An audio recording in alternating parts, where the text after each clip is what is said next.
David Grier is the first person in history to run the entire length of the Great Wall of China in both directions, and has pushed himself to explore the limits of the human mind and body. He has been on an extreme global journey of 25,000 kilometers, 12 years of searching for personal change in order to deliver a meaningful contribution to the South African story. David will share his enlightening and empowering presentation as he encourages you to challenge change. Ladies and gentlemen, please welcome David Grier.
Well, good afternoon to all of you.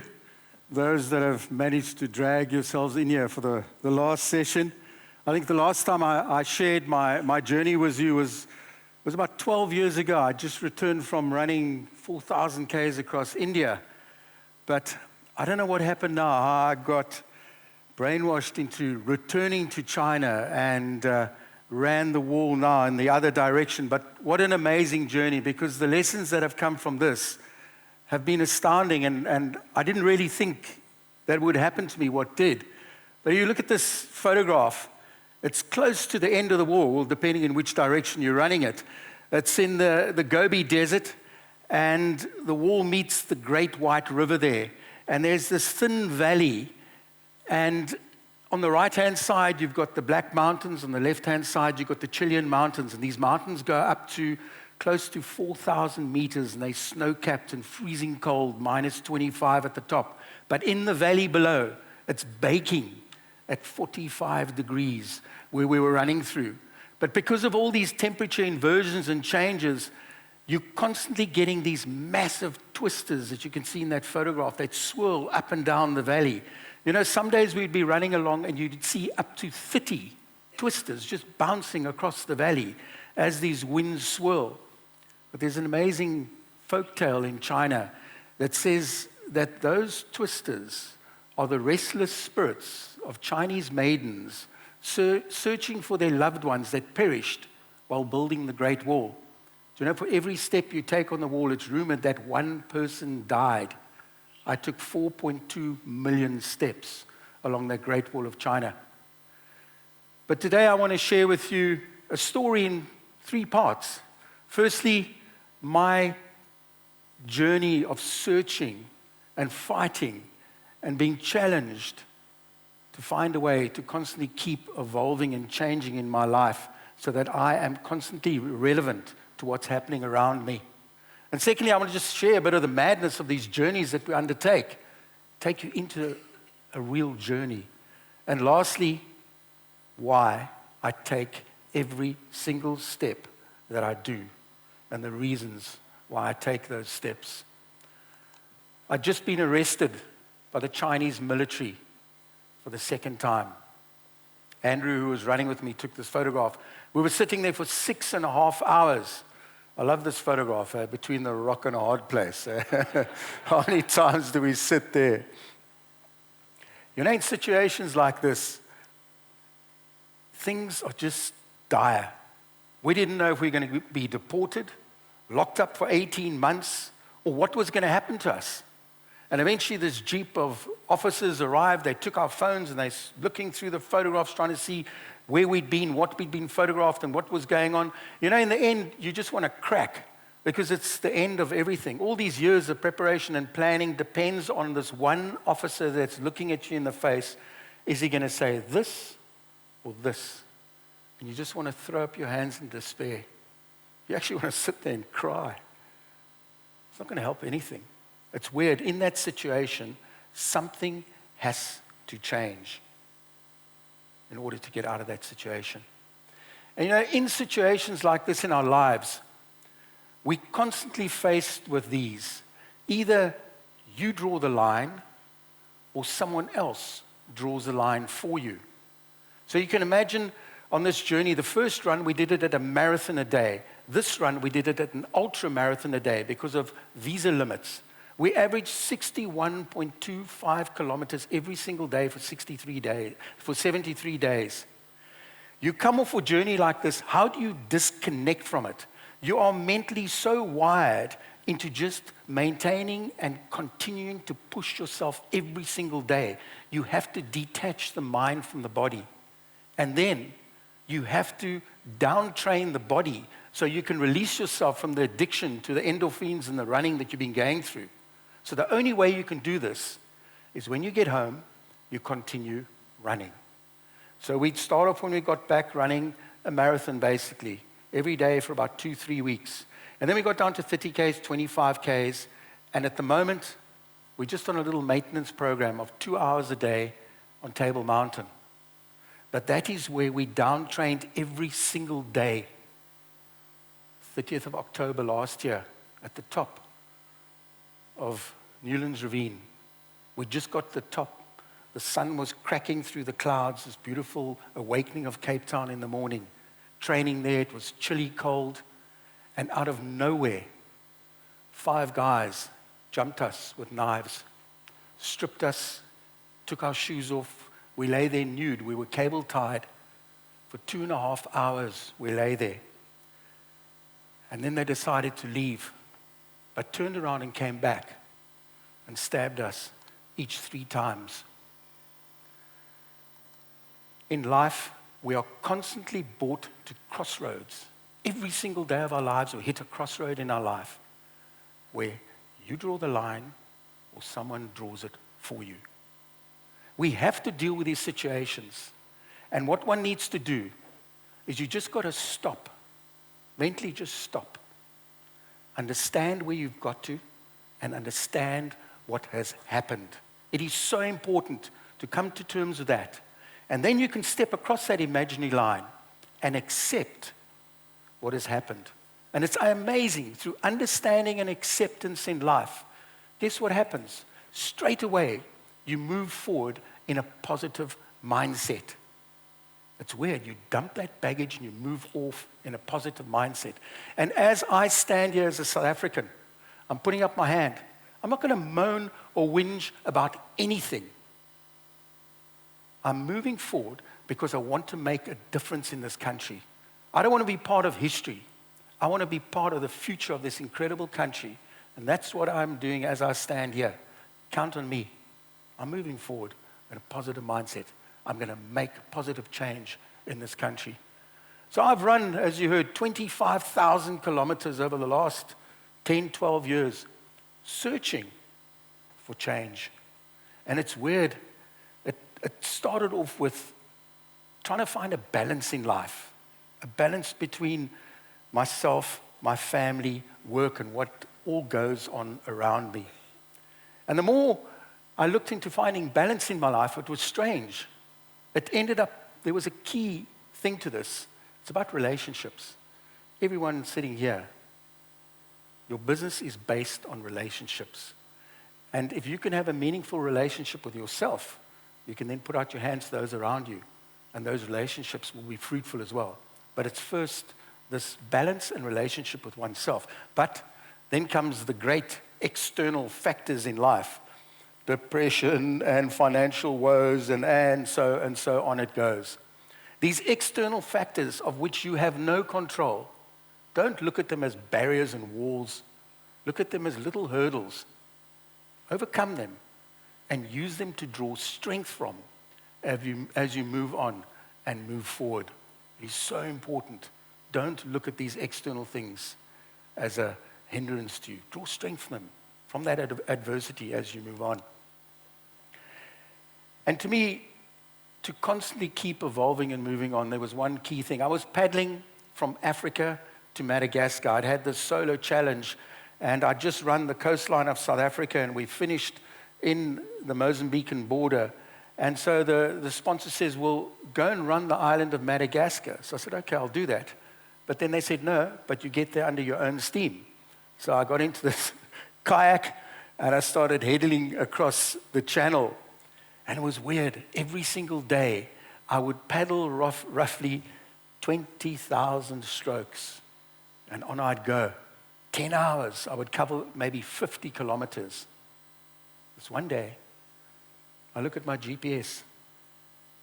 I'd managed 12 kilometers in the whole day, but not this way, in reverse.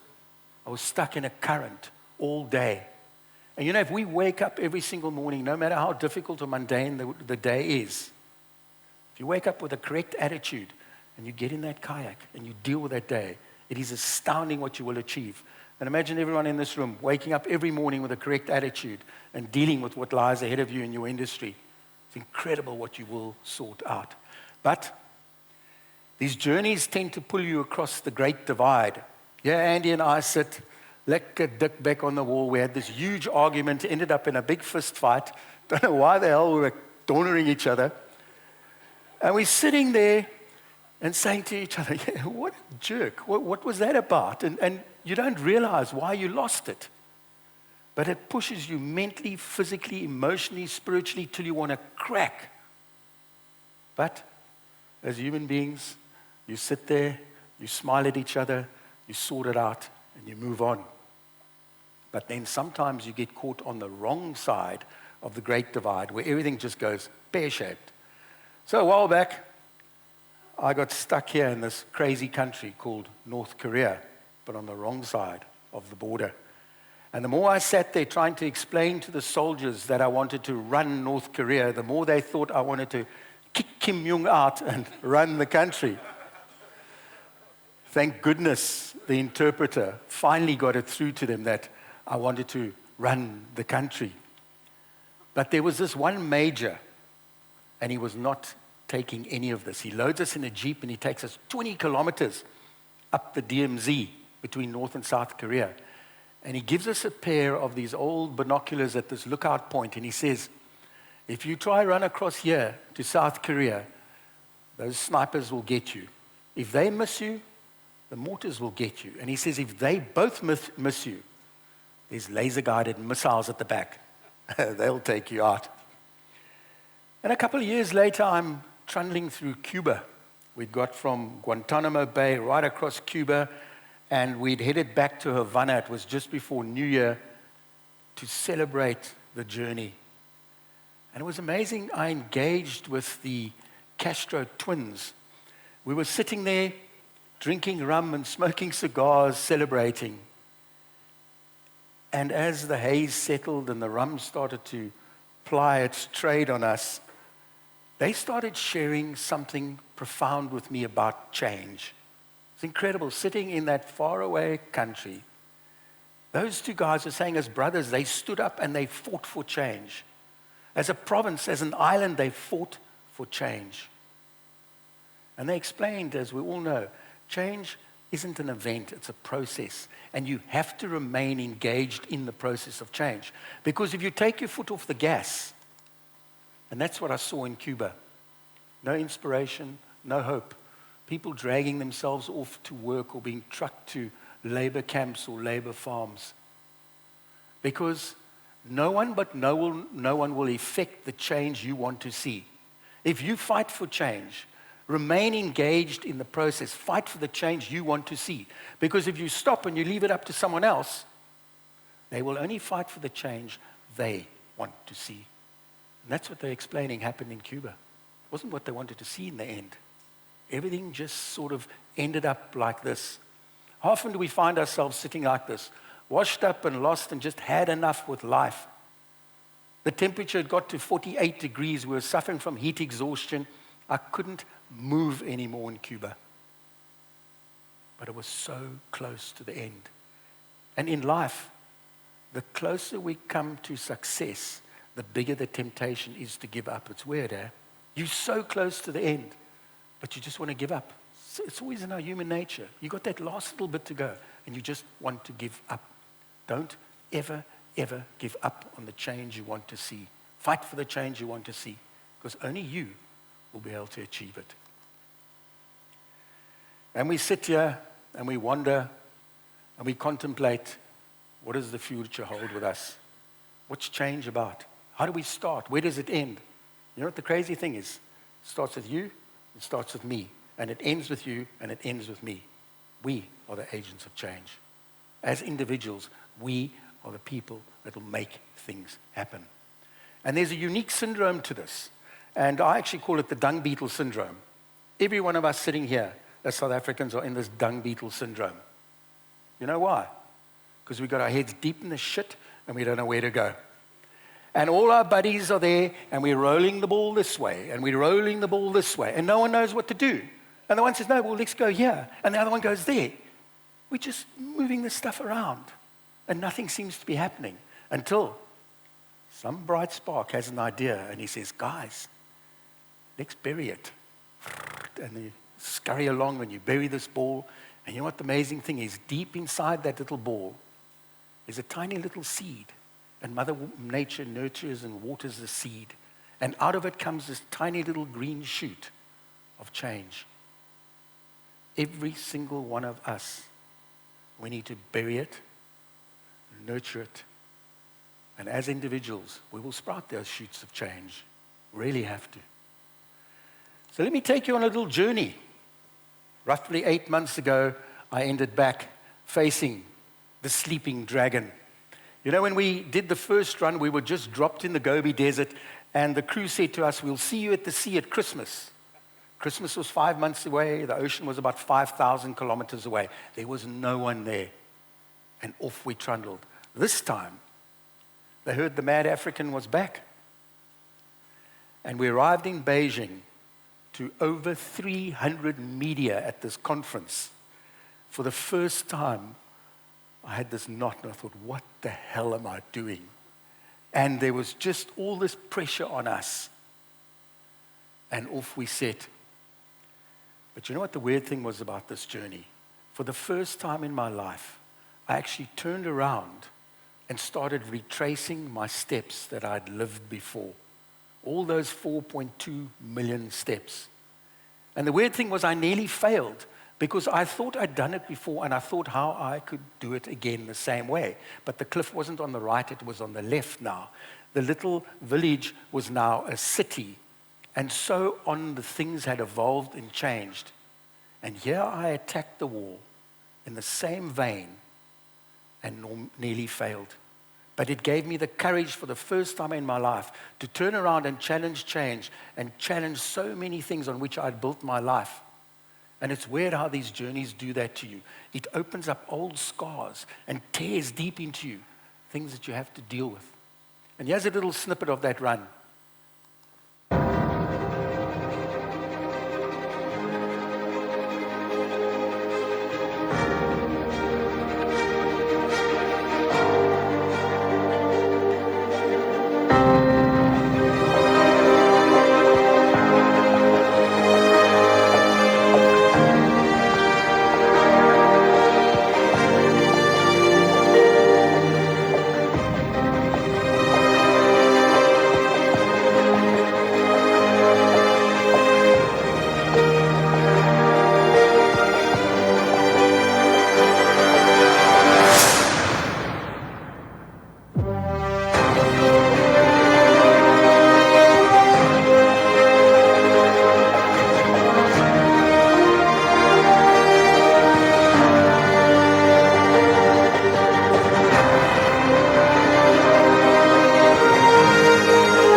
You know, you look at this range upon range of mountains as you look into the distance. As much as we trundle through life, you learn these lessons and you lay them down layer by layer. You have these assumptions, you have these perceptions, and you layer this down. And this all becomes the foundation on which you build your life as we move forward. How often do we look back and think, are those layers still relevant? Is my true north still true north in my life? How often do we actually reassess this? If one looks at life, and I think some of you might know this analogy, life is made up of these lenses. There's the current lens at which we're all looking at each other through now. The lens, the current lens. But it's weird how it's influenced by two other lenses, the lens of the past and the lens of the future. And the weird thing is 65% of us look at now and the future influenced by the lens of the past. Because it's a route we've traveled. It's a route that we used to. And we can perceive what the outcome might be because we've been in that situation before. But the weird thing is, it tends to throw a ring around you. It puts you into a negative space. It puts you into a space where you aren't innovative and creative because you want to stay in that comfort zone, because you want to control the outcome that you think how the future should be. But then imagine, if we all look at the lens of the now, through that lens of the future, it forces us to be creative, innovative. It forces us to put our hands out to other people who can assist us in being innovative and creative to overcome the hurdles of the future that we have no answers to. Imagine we could all look at the now through that lens instead of looking back at the past and pulling ourselves down the slope constantly. We have to start looking at the future differently. We've all been given dreams and promises everywhere. We've been through election mode. Globally, these dreams and promises are thrown to everyone, the masses, us. You come into a new company and a new team's appointed. The new team hauls out that brush of change, and the first thing that happens is change the strapline, change the logo, change the color. Come guys, let's go for a team build. Job done. Bullshit. We're all human beings. We're all people. And the weird thing is we all have triggers. And when something triggers something in one of us, that trigger sets off something and you default back to your fundamentals where you feel comfortable. If you cannot deal with the fundamentals within a corporate culture, personal or country, you will never ever be able to build effective change on that faulty foundation. If you look at the Great Wall, this is how I felt in China. This journey tore me open, tore off everything until I lay as the spine trundling across the desert. On one side, open, on the other side, in a shadow.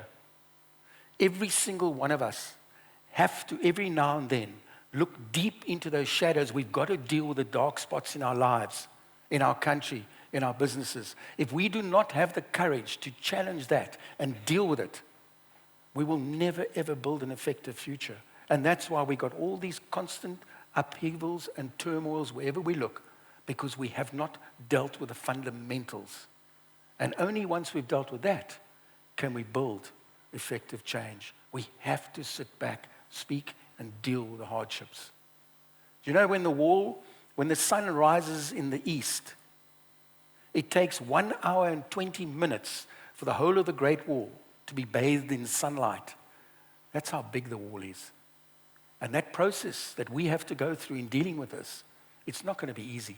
There's a journey, but we'll eventually bathe ourselves in sunlight, and then we can move on in an effective, cohesive way. As I said, when we started the first journey, we were dropped in the Gobi Desert, temperatures of plus 45 degrees, but the amazing thing was we had 1,800 kilometers to run through the Gobi and Tangier Desert into the plains and then up into the mountains up to 3,500 meters where the massive rock wall and the real challenge lay. This time around, we were dropped at the Bohai Sea, the Yellow Sea. We had 50 kilometers to run and straight up we went into the mountains. But on top of that, Siberian winter decided to throw its icy claw. The temperature we started was plus 24, then dropped to minus 17. The crew went ahead to see what the wall was going to look like from a vantage point. This is what they came back with. Frozen over, icy, icy cold. It looks beautiful, but treacherous. And we went straight up into that. And for the next month, that's what we had to fight. But on top of this, we sat for hours and hours with the crew in briefings before the journey. And we took a Koki chalk line and we drew which bit of the wall we needed to follow and where we would change spines and the route we would go.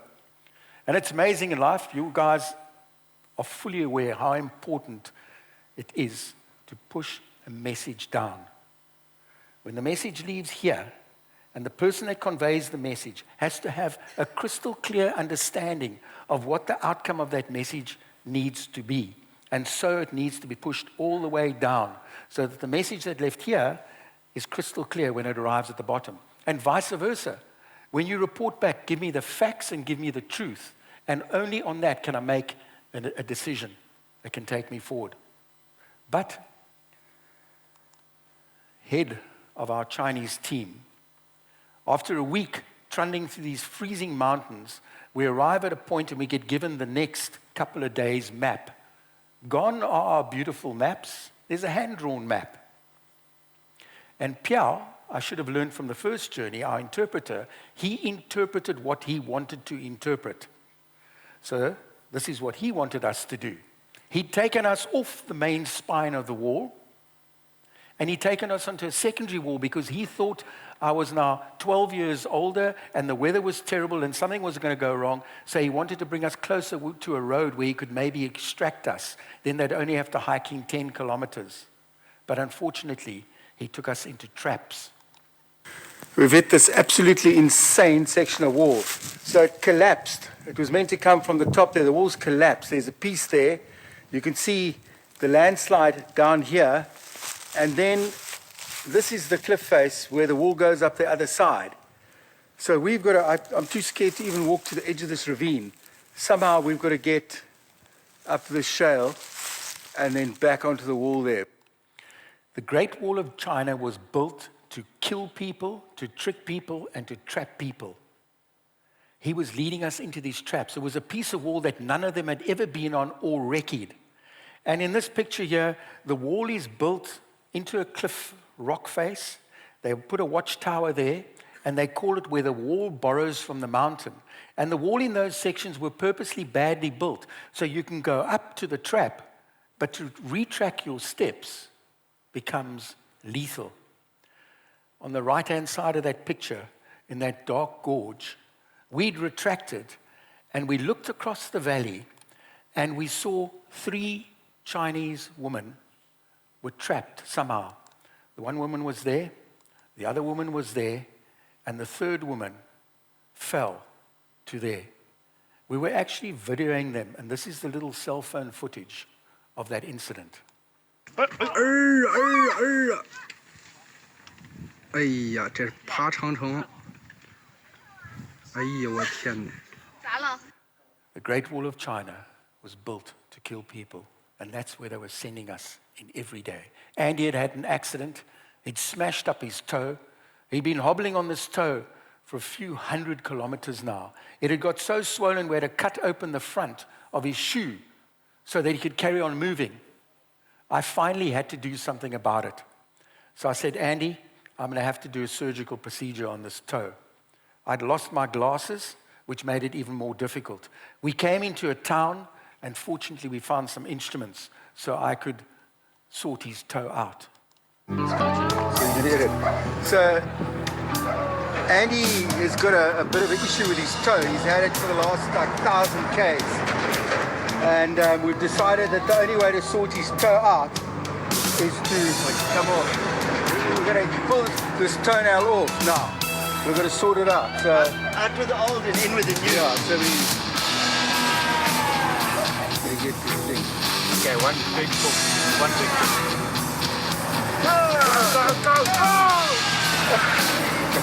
Only a piece came off. Oh, yeah. Oh, it was sore, man. No, it's fine. Okay, job half done. I think we should yank it right off, Andy. Every now and then you come up with a good idea. And every now and then you come up with a really, really bad idea. Cool. It's a bigger one. It's a big one. Hit it. Okay, you ready? He's gonna whack it.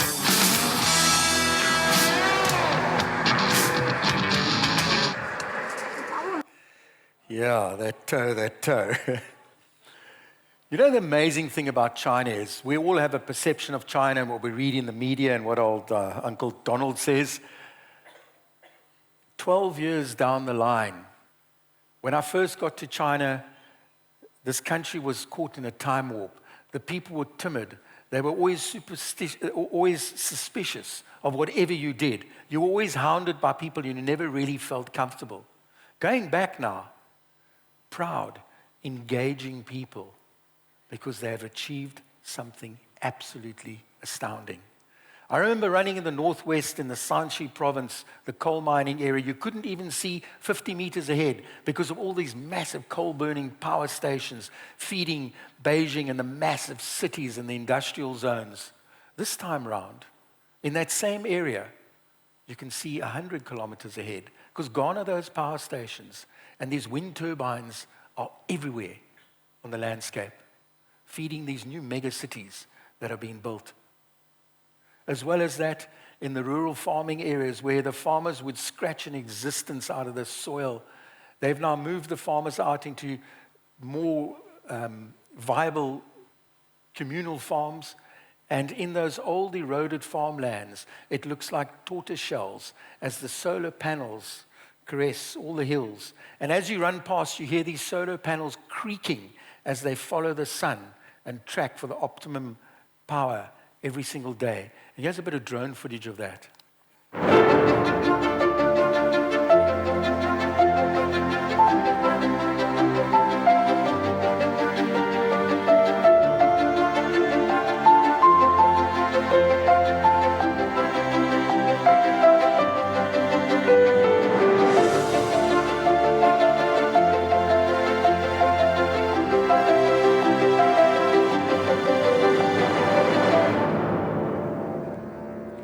During 2017 and the beginning of 2018, China rolled out more solar farms than the US has done in the last 15 years. It's insane to think what they've been doing. Over the last 20 years, they've lifted more people out of poverty than the rest of the world put together.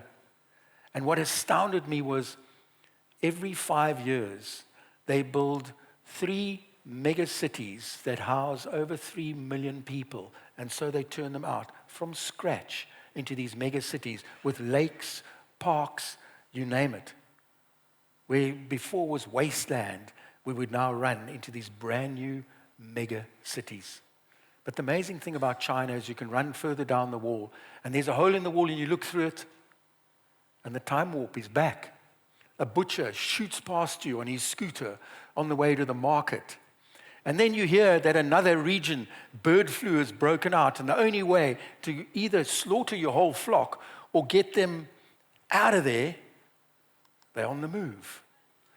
And then the logistics of moving fodder around China is unbelievable, how effective, efficient, and quick it is.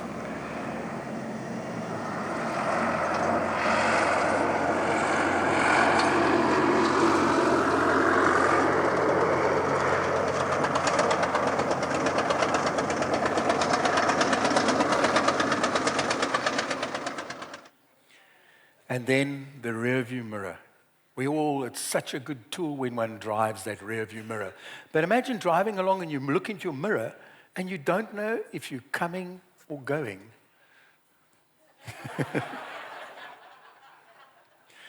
And as the Cape and Gauteng winter claws slowly descend on us, and there might be mornings where your fleet's oil is frozen in the crankcase and you cannot get it started up to move your load around the country. Here's a little tip of how to sort that problem out within 3 or 4 minutes. 你好，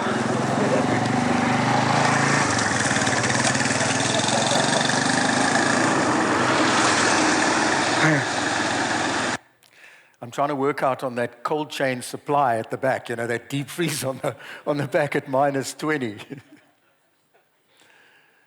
As you all sit here today and you've been planning and preparing for the road that lies ahead, so do Andy and I. Every single day we plan and we prepare and we train and we laugh and we fight and we cry and all the rest as we're constantly preparing for the next journey. But you know what the weird thing that I've always found? And when I leave South Africa and we arrive in a country and we wake up the morning that the adventure is to start, and you get out your tent and you put on your running shoes and you're focused to tackle what lies ahead. As I hit that road and I take my first step, Andy disappears. He's gone. No one will put on your shoes tomorrow morning and run a piece of road that lies ahead of you. It's up to you when you get up in the morning, you deal with what lies ahead. You know what the crazy thing is? The biggest influence in all of our lives is not that person that stands next to you. It's the person that you're going to meet along the road tomorrow or next month or next year. Choose wisely, choose carefully, because that person will make or break you. No matter how young or old you are, that person out there is your biggest risk. Choose wisely, choose carefully. And I've met some crazy people along the road, especially in my journey of India. I'd come down through Kashmir and we'd hit the Punjab province, and these were a whole lot of cotton farmers sitting there, lying in the sun and waiting for a truck to come fetch the cotton. And a bit of chitter-chatter and on I go. And as I'm nearly out of earshot, I hear this whistle. And I turn around and the one guy calls me back. And he says, "My friend, I would like to share something with you." And he shared a bit of ancient wisdom with me. And some of you might have heard this saying, and it says, "Don't go looking for India. India will find you." Has anyone heard that? Don't go looking for India. India will find you. So off I walk with this bit of ancient wisdom. Now I'm trying to work out what it means. I translate into Afrikaans. Straight away it makes sense. As jy gaan kak soek, gaan jy kak kry. And so I'm running along in India. You can't run on the pavements because there's mama and papa businesses keeping this massive microeconomy going. It's making of sandals, it's flowers to the temple, it's selling chai tea, and so on the business goes. So you run in the road. Just a tuk-tuk hits you and a scooter hits you. And it's a constant bumper car episode. And the one day I get whacked by something and it felt like I got stabbed in the bladder. So I go around the corner and I relieve myself and there's just blood. I think, I've got bilharzia again from the Madagascar trip. So I get all of the crew and they phone the guys at Sports Science and they say, "Look, there's something wrong with you. You've got to get to a clinic or a doctor." So the crew says, "Don't worry, buddy. We're sitting right here. There's a doctor here. We're having some chai tea. We'll wait for you." And they send through a photograph of the doctor's surgery sign. So the sign comes through to me and I'm having a look at this and I think, come on guys, man, this is a quack. I need a doctor. So anyway, it's not half an hour later and I get this excited phone call from the crew. "David, we found a hospital and it's a urology clinic." So I'm super excited. And they try and explain the directions, but nothing's working out because it's written in Hindi and it's translating to English and nothing makes sense. I said, "Guys, send the sign." So through the little picture comes. I trundle down the freeway. I hit this intersection and I take a right down to my Balaswar. So I'm heading down to my Balaswar and off I go. And then there's this natter from the crew again. They say, "David," and they explain something. Now, what I love about northern India is the hospital or a clinic is like a fast food joint because you've got the menu, the diagnostic menu is on the outside. Because there's 1.3 billion people there. So you pre-diagnose yourself. You say, "I've got one of those and one of those and one of those." So that when you go to reception and you arrive there and the receptionist says, "Sir, what's wrong with you?" And you say this and this and this, and then she straight away directs you to the correct queue. So the diagnostic menu comes through. And it's the Saint Hospital and everything's ringing good. And I'm looking at this load, and I'm thinking, come on. But this is where I'm heading. I've got no choice. It's my only place. So I check in for my reconstruction. I get 5 or 6 blood tests. The doctor's not happy. He says, I need a scan. So I said, okay, doc, where must I go? He says, no, go out of the hospital. There's a clinic on the side. There's a huge row of pregnant women standing there. So I'm in the queue. Hi. Off I go. I get to the cubicle in front. I put this gel and this little thing, and there's a whole lot of photos being taken. I get this whole portfolio of pictures in my file. Off to the doc. Hand it to him. He looks at this, says, my friend, there's a problem. I said, what, am I pregnant or something? So he says, no, we think you got prostate cancer. I said, I've run 1,500 Ks. Come on, what do I do? He says, there are 2 things. One, you get in a car and you drive to Mumbai.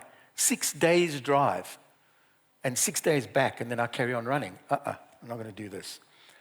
What else is there? He says, you can go into theater, and I'm looking around me. Anyway, I said, cool, and I get one of those back-to-front gowns, and I'm against the wall there, and I'm ticking around. I get a drip stand, I put the drip in, and then you hear this squeaky noise come up, and thunk, this thing's behind me, and I sit down, I'm in a wheelchair. And the porter pushes me off, and it's, oink, oink. This wheelchair's been in an accident. It's got a buckled wheel into the blimming lift, and whoosh, up to the 4th floor. And the doors open, and there's this huge chasm in front of me, painted dark blue, and there's a big, like, black marble table in the middle. I mean, theaters that I've been to in South Africa, they're quite funky, and they've got all gadgets everywhere. This thing's table, steel cabinet in the side with one of those lights with a blue globe on the table. But the best, standing around the table, are these 5 doctors, all in jeans and white T-shirts. And the one oak's got a glove. So the last thing I remember saying to the guy was, are you going to share that glove or what? Down I go.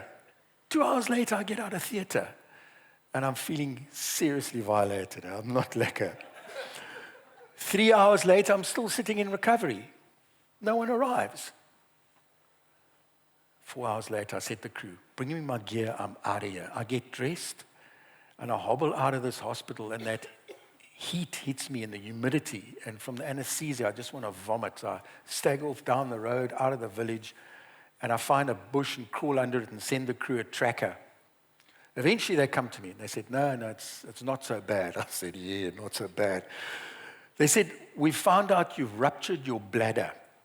So running the 400 and something Ks down the Himalayas, and the cold temperature, I'd passed too much urine and my bladder had dropped, and I chafed it. So they said they fixed it up. But all you have to do now is run with your bladder half full. It's impossible. A month later, there it goes again. Another 2 weeks later, that's it. I can't carry on in India. I've had it. I've given up. That's it. I remember coming into this village, and I met this crazy guy. Look at this guy. He's a Hindi priest, and he was doing a yatra, which is a journey of great significance. He was out on the road for 18 months already, finding himself and the meaning of life, and probably something that I've been looking for. And I go up to him and I start talking to him, and I'm showing him the demise of humanity around me and telling him this about India and that, and I just can't cope anymore.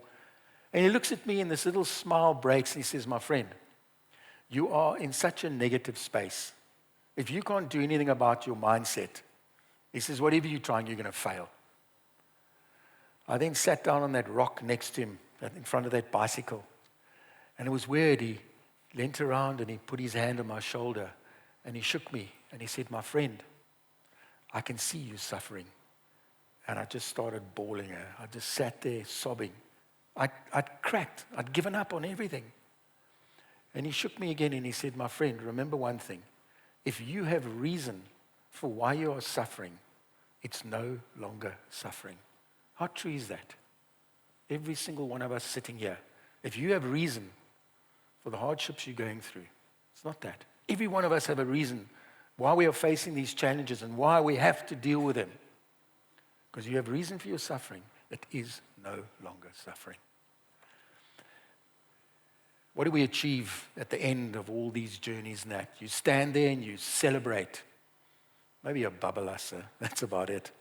Every single thing that any one of us achieves in life is right down there in that deep, dark trough where we're sitting and we find that we just can't find a way out. We just don't think we will ever get out of this mess. And that's where you change your mindset to an innovative, creative mindset. And you find a solution. And you find a path to follow. And you pursue it. And you push your way up that slope. And you get to the top to celebrate again. That is where we learn everything. You know, I remember when I left for this second attempt to the Great Wall, I went to see my dad. He's nearly 90. And I was chatting to him about the journey and contemplating it. And he said something to me. He said, David, rather regret doing this than regret not having done it. You know, if we attempt something and you fail, you'll regret it, but you can push it aside. At least you damn well tried. But if you sit here and in 3-4 years' time you come back to this conference and you haven't tried to be innovative or creative and everyone has surpassed you, you will never, ever regret it. Go out there and try something. If you fail, so what? We try again.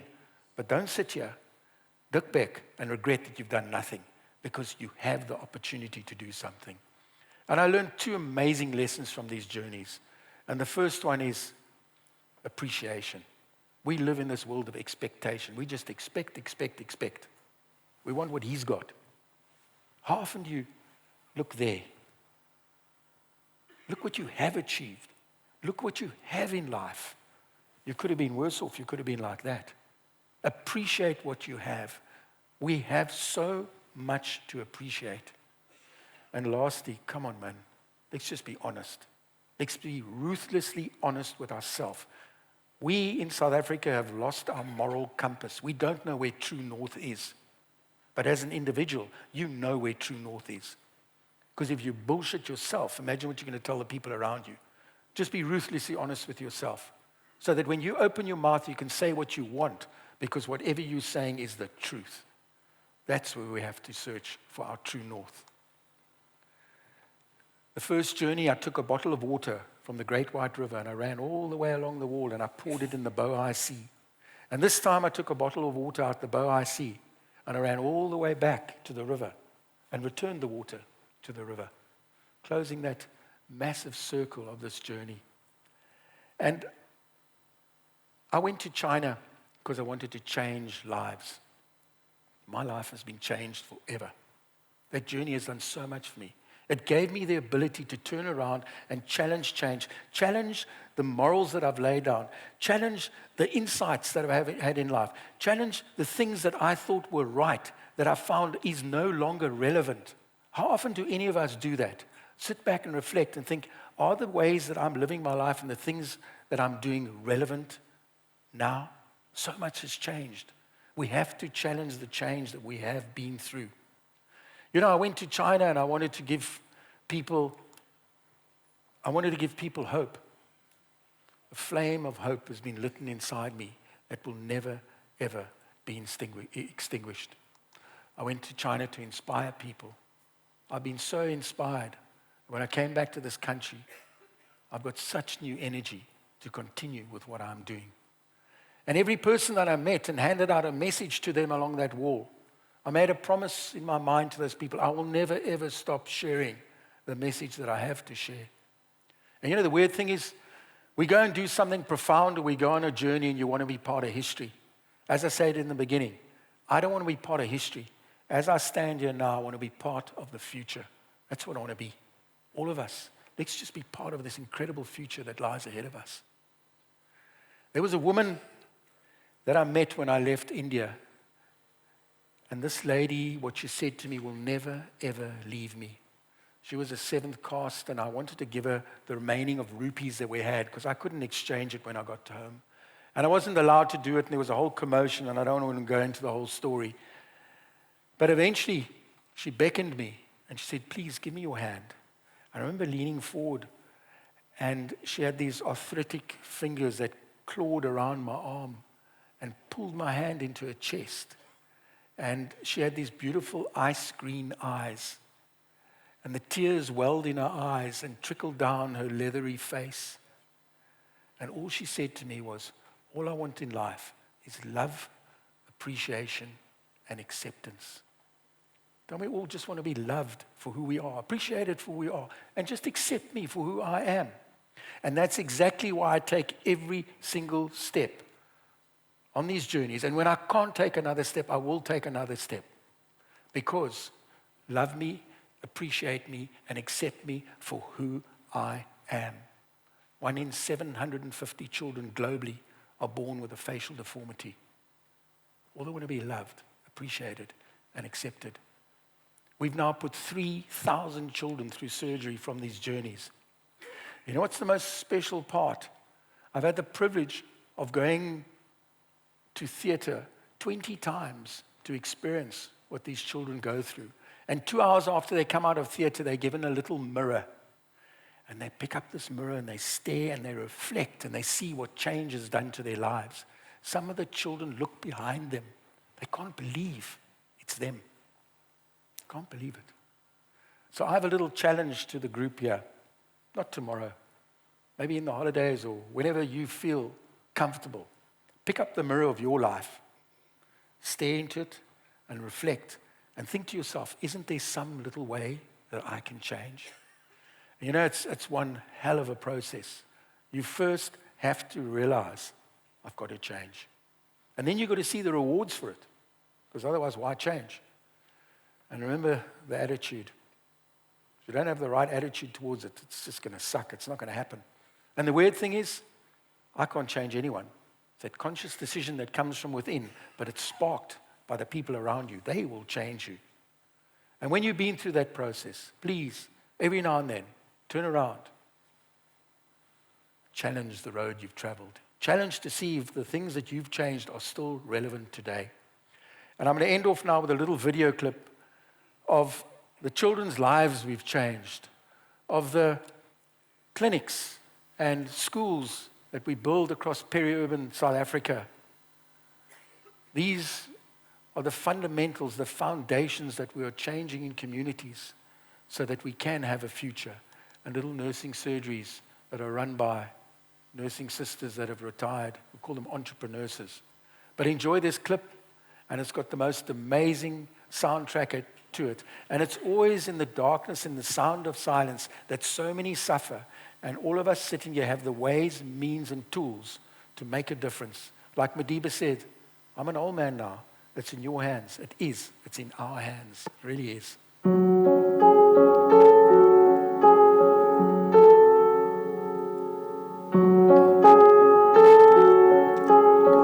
Hello, darkness, my old friend. I've come to talk with you again, because a vision softly creeping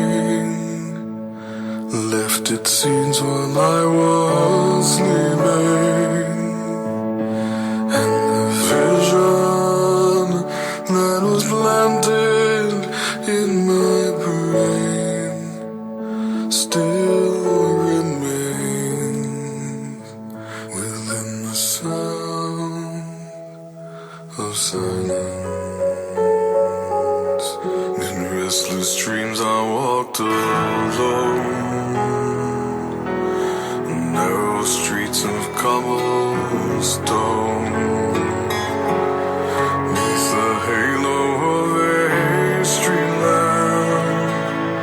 I turned my collar to the cold and damp, when my eyes were stabbed by the flash of a neon light that split the night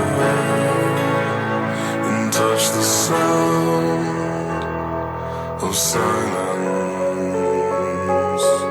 And in the naked light I saw 10,000 people, maybe more, people talking without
Thank you very much. Thank you.